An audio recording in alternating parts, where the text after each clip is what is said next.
Aboki Boy Entertainment. Tauraruwar Hamada. Falaq Amin. Hey, hey. How did ambition become a crime? How did the slave become the prime? I'm talking to you, no, they look at the other side. How did they pray, devoid the pride? Local kawai, local kawai. Birni kuke amma local kawai. Ko a kauye babu local haka daga kalar su mun san local kawai. Tafiya kake suna kallo suna addu'a kayi tuntube kamar yadda angulu ke jiran numfashi ya bar jiki don su samu su mulmule. Boye a boye kamar yadda yan sanda ke karban cin hanci a lungu kudi a dunkule. Bana san ƙarya da munafunci ko san gaskiya sarai amma sai ku lullube. Too slick for your taste, I'm too slick to be tame. Looking at your face, I know you're wishing you could pull me from the game and pull me to my grave. But Falaq is the name you never forget. Falaq is the baby you never forget. Falaq is the girl you want to be. Copy my style, but you know say you never forget. Local kawai, local kawai. Birni kuke amma local kawai. Ko a kauye babu local haka daga kalar su mun san local kawai. Local kawai. Local kawai. Local kawai. Bana san munafunci. Local kawai. Local kawai. Local kawai. Ni ban san munafunci. Local kawai. Local kawai. Local kawai. Ni ban san munafunci. They busy sleeping on me. Look, beautiful local kawai. Yes, this is a song by Falaq Amin, which of course she is going to join us via Zoom from Lagos. Now, Northern Nigeria, of course, a region rich in cultural heritage and artistic expression, has historically been dominated by male artists. However, a new generation of talented female artists is emerging, also challenging traditional norms and stereotypes. These women are reclaiming their space in the art world, showcasing their unique perspectives and contributing to the region's vibrant cultural landscape. And this is something that we know how it has been, especially in the northern part of Nigeria. So it definitely has not been easy for these people. But in order to hear from the horse's mouth, we have Falaq Amin joining us via Zoom. She is an Arewa hip-hop artist. Good morning, Falaq.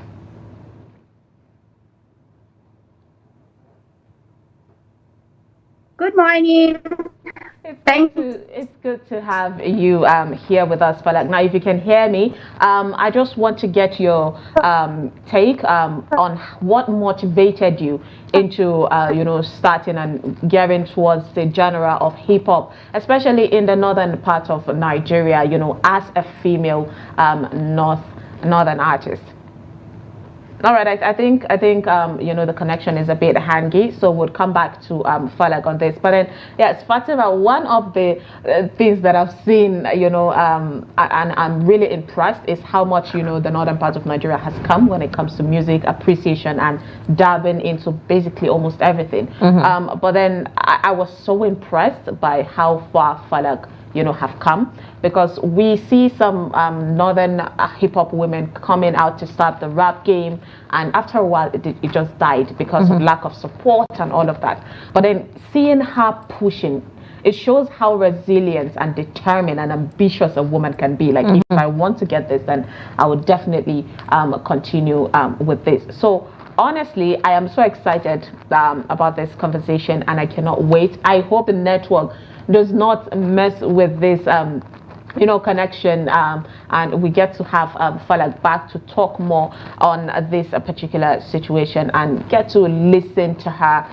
explain her craft. You're talking about not just the North. I mean, I was just thinking about there are actually young North Arewa artists, young people, young girls actually coming out, and they're actually doing great. You just see them dropping a beat and they're dropping on it, and all like the rumor.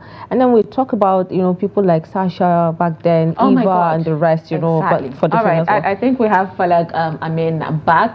Falaq, can you hear us? Yes, I'm with you. Oh, good to have you. So let's hear your your story. Why did you pick the genre of hip hop, especially coming as a female artist from the northern part of the country? So my love for music actually began with Bollywood. Watching all those prima donnas. And as a child, I never could understand why anyone would want to be the backup dancer when you could be the main lady, being the lead singer, being the lead actress. So my love for music actually started with Bollywood, performance. But then along the line, uncle, that's my dad's younger brother, really had good taste in hip hop. And then I would listen to him playing all the songs. And then I heard Eminem's Mockingbird, which was the father singing to his daughter. The story might not be exactly the same, but I was raised by a single father. And so that song really, I really fell in love with that song. And so I started paying more attention to rap. And then it just kind of happened. I'm in the university, and then I'm this hijabi who listens to hardcore rap. Are you with me? Yeah. Yeah. And so my inner circle, they found it amazing that, the blend. And so my friend would encourage me and be like, if you could rap so fluently to other people's songs, have you ever considered writing songs of your own? Now, as at then, I was already writing rhymes, doing poetry, but I just didn't have the confidence. And so, I started mingling in these circles, these rap freestyle circles. Back then, in ABU's area, we have a place called Sculpture Garden, where the Friday night cypher took place every Friday night. And so this friend of said you could actually write your own songs. And I was too not ashamed. I wasn't courageous enough to say, oh, look what I've been writing, And I'm like, oh, no, I don't think it's for me. And he was like, just come on one of these nights, let's go to Friday night cypher. And so we go there. And it was hardcore. It was hardcore. And that was just it. I was just glued. And then coming from a place where, growing up, I wasn't always too.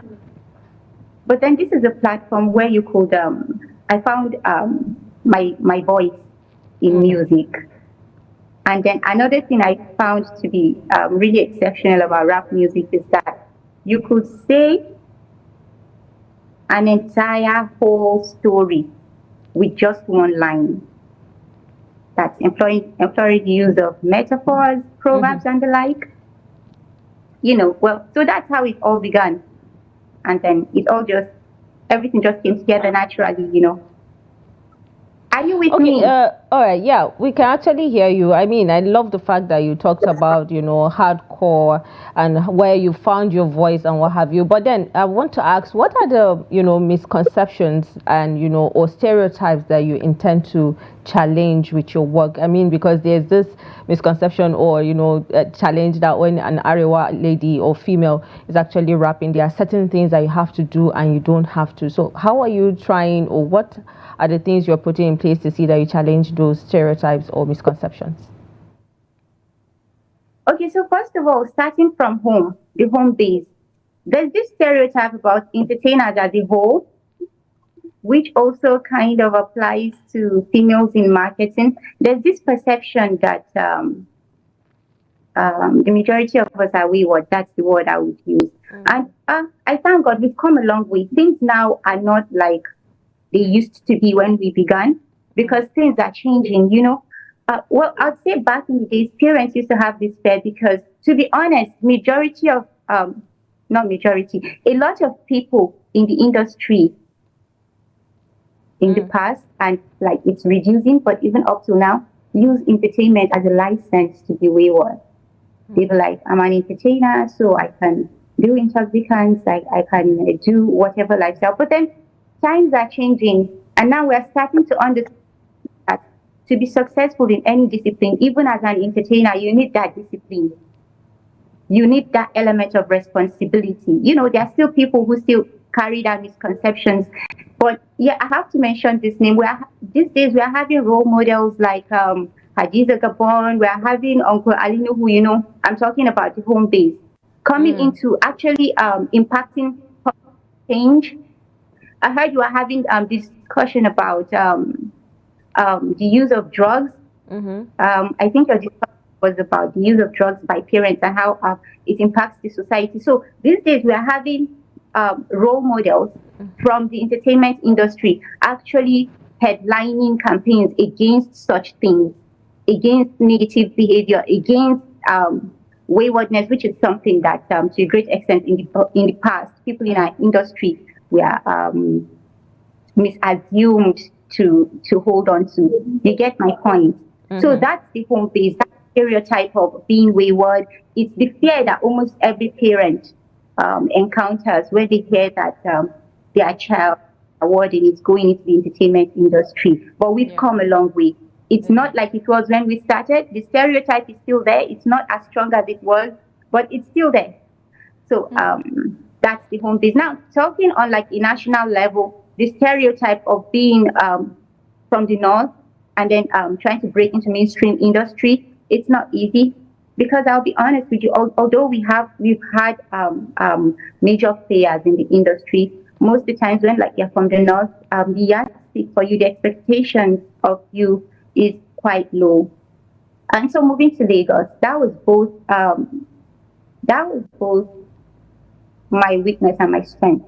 Yeah, because I mean, Falaq, I just wanted to talk about that, and it's so good that you started this conversation talking about less representation when it comes to not only female in the north, but female in Nigeria when it comes to music and gearing from just normal to the mainstream music. So I want to hear your take on the basic challenges. Would you say that we have a lot of female representation when it comes to music in the mainstream, or if not, what can be done to fill this gap?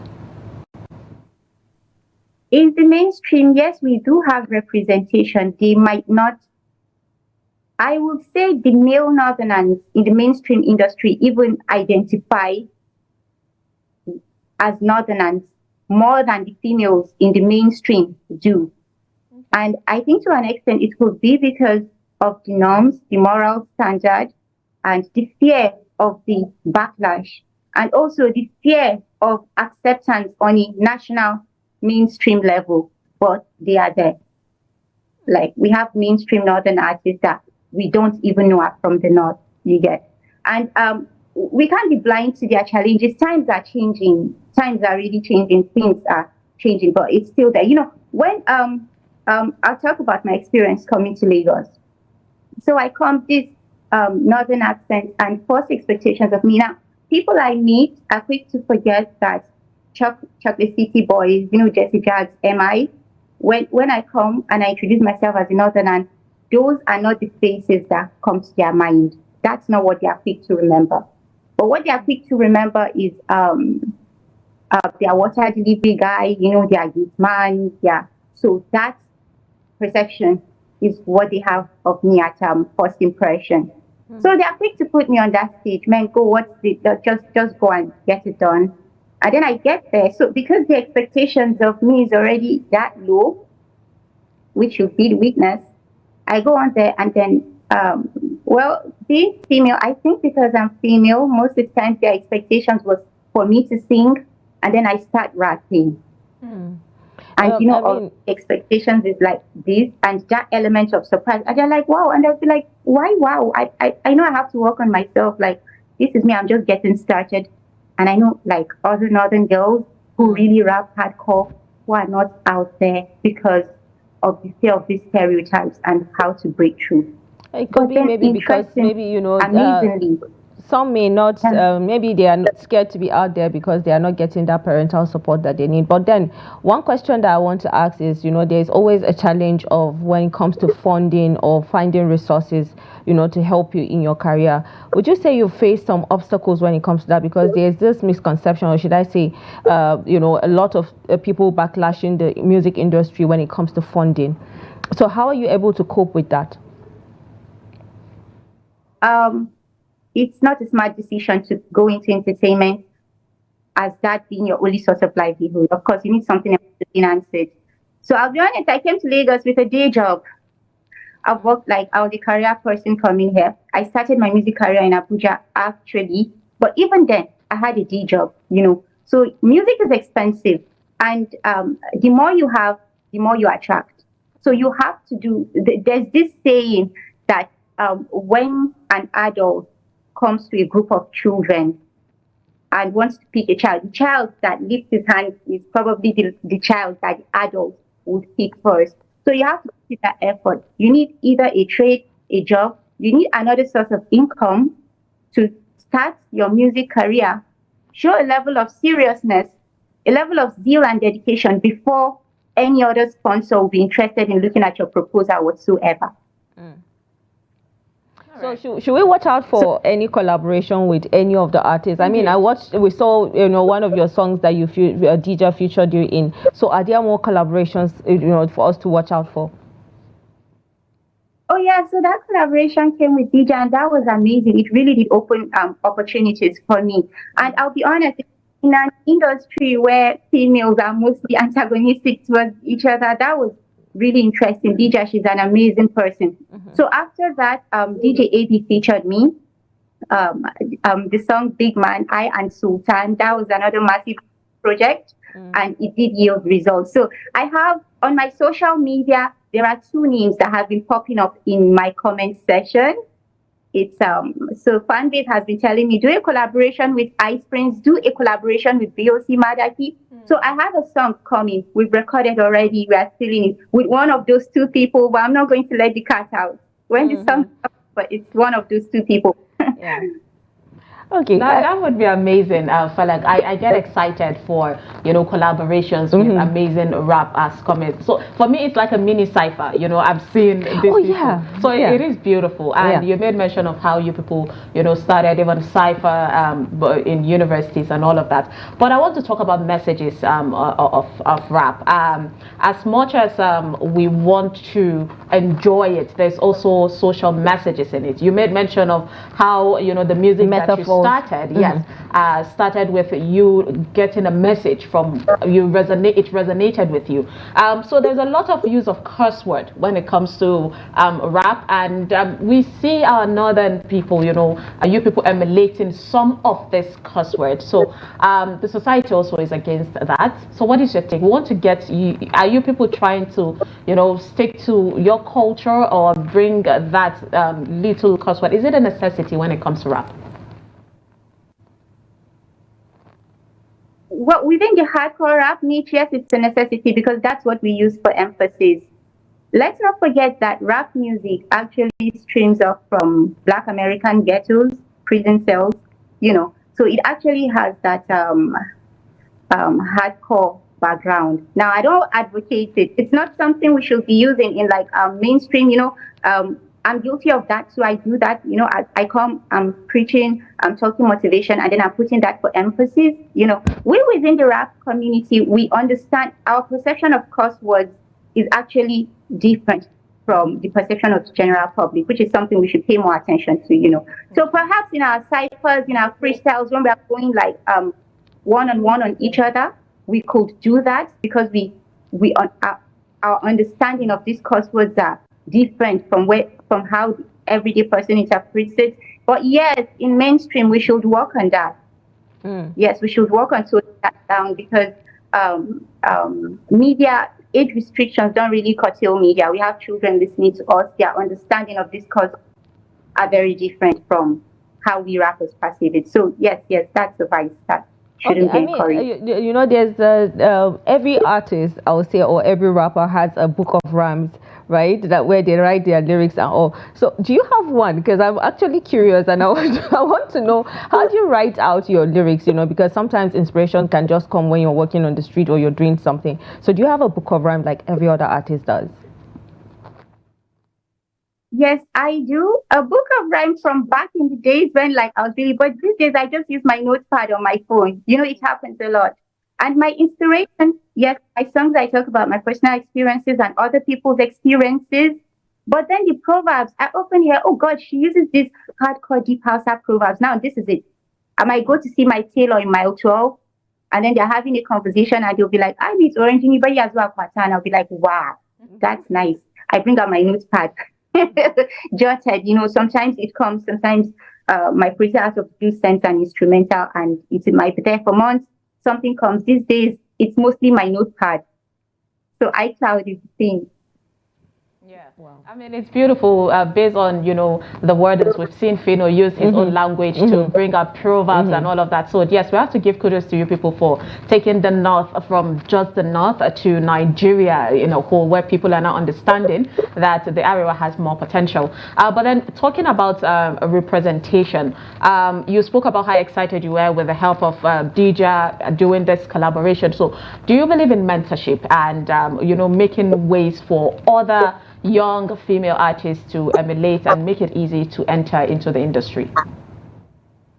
I strongly believe in that. That should be the core of everything. My perception of success is in being able to give back. Being able to give back. Like, you've gone up this ladder, there has to be generational growth.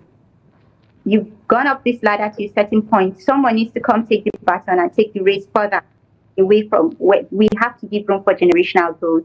And then a lot of things come with experience, like back in the days and to an extent up to now, we are being left to learn on our own through experience. So we are repeating mistakes that generations before us had made, But if that mentorship is further imbibed and encouraged, then there will be generational growth, because we shouldn't have any business going back to repeating mistakes that people who are there 5 years, 10 years before us made. We should be making new mistakes and learning new lessons, going further. It shouldn't be stagnant at all. And that can't be achieved without mentorship. I'd say my career, I'm a product of grace. So my career as a whole, my career growth has been heavily based on collaboration. Okay, so from your experience, right, quickly, there are so many young female artists from the North that are coming up, like I mentioned, the likes of Ruma and the rest, What advice would you give them? Because we have seen certain ladies start and then they just disappear from nowhere. So what advice would you give them from your experience to keep up? Away from advice, like, you have to know who you are and be rooted in that. Now, there's something I see happening with the younger generation, which is a good thing, but they should be minding of. They understand the value of team spirit. So when we started, you would have yourself, you could be working with different producers, you don't really have a clearly defined team. But these days I can see them doing their group stuff, having a team, which is a very powerful thing. It's a good thing. But then another thing that most people don't understand about the team is that there's a level of control they have on you. And I'll be honest, we female artists, majority of our team comes from the opposite gender, which are guys, So a female needs to be rooted in who she is. Never let go of your moral standards. It's you. You are the artist. Yes, they will give you the push. They would, but an advice is not a command. People would advise you, but you choose and decide what advice you will listen to and which you will discard. Now, there's this thing where your team will be oh, you need to do it like that person. You need to give it more ginger. So here you need to come into using intoxicants. Now, this is the point where you know where to draw the line. These are your teammates. They have worked with you. They brought you this far. But yes, they want you to achieve much of the good thing, but then the method. So they have to be mindful of things like that, because most of the time when our artists divert, it's mostly from team members thinking they are trying to help them achieve much the best of their abilities, and that's where it becomes easy for a person to get lost. The industry is a big ocean, it's never ending. There's always more to achieve, but never let go of your moral standards. You need that compass. You need to always remember who you are. Yeah, that is really beautiful. Falaq, appreciate you, and I have to give you kudos. I see you wearing the Fulani, costume, and she's repping it, right? Yes, it's just us saying, our cultures are beautiful and we should appreciate it. So thank you so much for that representation. Thank you very much. Thank you so much for joining us, Falaq. Pleasure is mine. Thank you for having me. Of course. I mean, that was a great discussion. Really beautiful. With that Falaq, was Falaq Amin, a rap artist and all of that. And we appreciate, of course, having this amazing discussion. We've been gearing for this for the longest time.